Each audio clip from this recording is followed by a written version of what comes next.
Bem, estamos no 25º torneio de pesca oceânica aqui no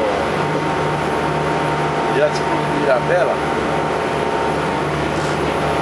E hoje é dia 19 de janeiro de 2013. Nós estamos na 6ª etapa do torneio. Dia lindo, maravilhoso, infelizmente não está bom de peixe. Nós botamos linha na água, era por volta de 8 horas. Agora nós estamos aqui na teta, é meio-dia e estamos aterrando.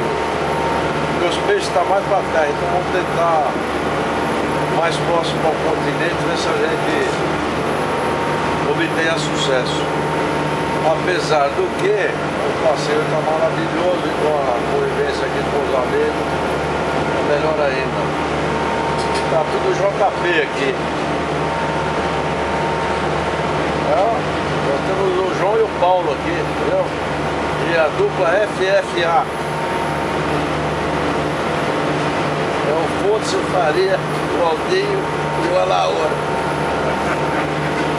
É a dupla FFAA. E tem o P também, né?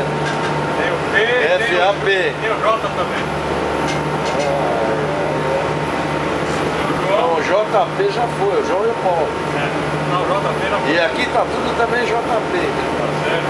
Entendeu? Agora, eu vou dar uma filmadinha aqui, você vê como o homem sonha, como ele... Olha só aqui. Tá sonhando com peixe. Como ele tá no soninho, olha lá. No sono do justo esse aí. Não perfeito, mas... Entendeu? Olha lá, parece um bebezão. Aqui estão os equipamentos aqui que fica preso ao teto de uma carretilha PEN, 80, 60, 30. Aqui o brother, ele tá cuidando aqui do rango para nós, o nosso irmão Alaor. Acabamos de bater um sanduba aqui. Bom, agora vamos dar uma filmadinha para trás aqui. Nós estamos navegando, aterrando.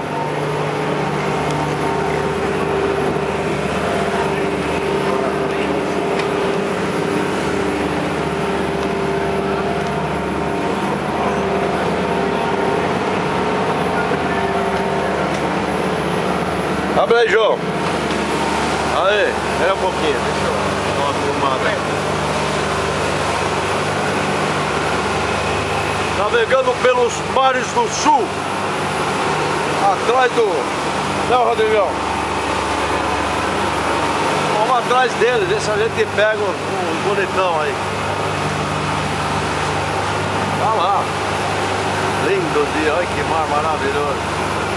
Os dois motores Possante Volvo Diesel 575 HP turbinado. É mole, é Lady Lady. O controle aqui, fala controle.